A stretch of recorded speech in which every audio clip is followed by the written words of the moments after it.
It's important before we go further that we remember this.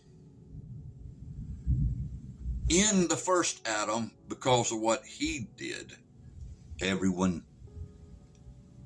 died. Spiritually and then later physically. We ended up like born again backwards, so to speak. I mean, we went from holiness and sinlessness to spirits wicked, unclean, sinful, satanic in nature. A great change took place. And that happens to each and every one of us, not because of what we do, but because of what Adam did. In him was us. All the different DNAs and codes that would come into existence to make human beings was in Adam and Eve, entrusted. If he made the wrong choice, everyone suffered. He was crowned with that authority. He was crowned with that glory and honor. God gave Adam authority over all mankind, over all humanity to come, over all the human race, over all flesh. His decision, her decision, carried incredible weight. Could even bring down the Son of God, the Prince of Peace, to taste the most horrible, discomforting cup a man's ever drank. In agony, pain, sufferings, and sorrow, as a man.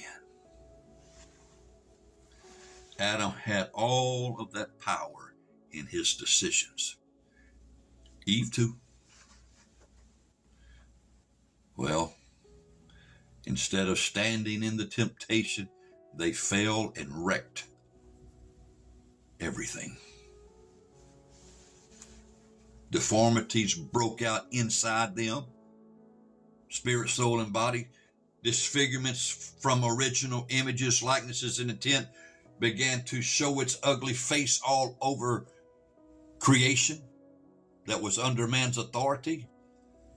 The animal world, instead of walking as friends with one another, became each other's enemy.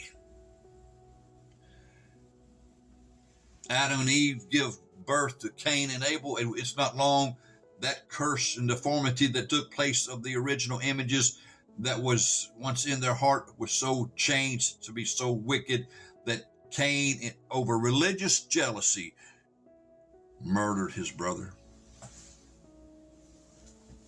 And that was just the beginning of sorrows.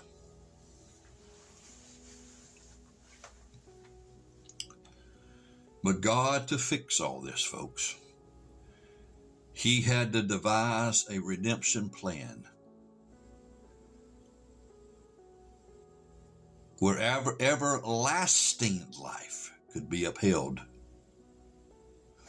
no matter decisions made contrary to the divine nature of God's holiness. Because you couldn't promise everlasting life if everlasting life couldn't be the promise. You could only promise temporary life. But the words Jesus in the Bible over and over uses when it comes to life, redemption life, is everlasting, eternal, never changing, the same forever. And God had to bring forth the whatever was needful and necessary in redemption performance to bring forth that endless, unchangeable life where death, spiritual death, nor physical death could ever touch it again.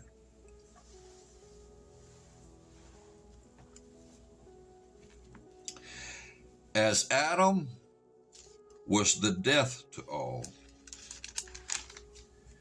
Jesus, in the glory of his resurrection, would be himself the everlasting life of all them that believe.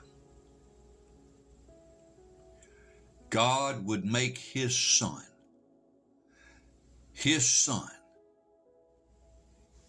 the sin price, its full punishment for us to be gloriously pardoned and promised and given the gift of everlasting life. Paid for in full, so much so, God handed it to you and I as a gift. And the way God did it is he made Jesus to be the way, the truth, and that life, that everlasting life that brings us all to God. Whomever Jesus is the life of, it's everlasting, untouchable by death. Remember when God raised his son from the dead? Behold, I am he that was once dead, but am alive forevermore. In the book of Hebrews, it says of the risen son, though creation fades away, your years shall not fail, nor shall you age. You're the same yesterday, today, and forever. Life everlasting is yours. You cannot change. The scepter of your glory is righteousness and holiness forever. Sin-free glory forever. Life in God and God's life in you forever.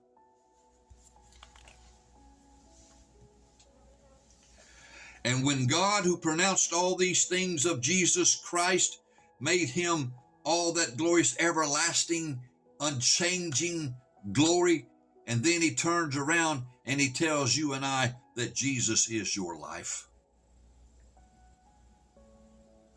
And as long as the believer clings to Jesus as his life and not be disturbed to depend on himself, to depend on his words, but to only eat of Christ's sacrifice and drink of his blood in the mix of faith all the way to his resurrection, Jesus will forever be that believing person's everlasting life, that even the person's sins cannot change. Why? Because Jesus is his everlasting life and not he himself. It's God's gift to him. So what must he do? Cleave to Jesus with all the faith of his heart and trust. These are the revelations Jesus opened Paul's eyes to. Colossians, the 3rd chapter. Since then, verse 1, since then you be risen with Christ. Since it be that you are risen with Christ, seek those things which are above, where Christ sits on the right hand of God. Set your affections on things above, not on things on the earth. Pay attention right here. This is the revelation. For you are dead. In other words, ain't nothing about you that God's looking at that makes you acceptable.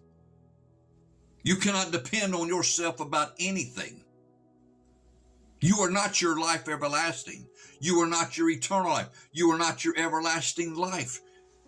Pay attention, for you are dead, so you certainly can't be your everlasting life. And your life is hidden with Christ in God. Notice what he says next.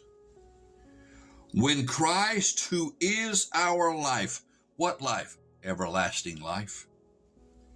When he shall appear, then shall you also appear with him in glory. When Christ, who is your life, what life? Your eternal life, your life everlasting. It's God's gift to you.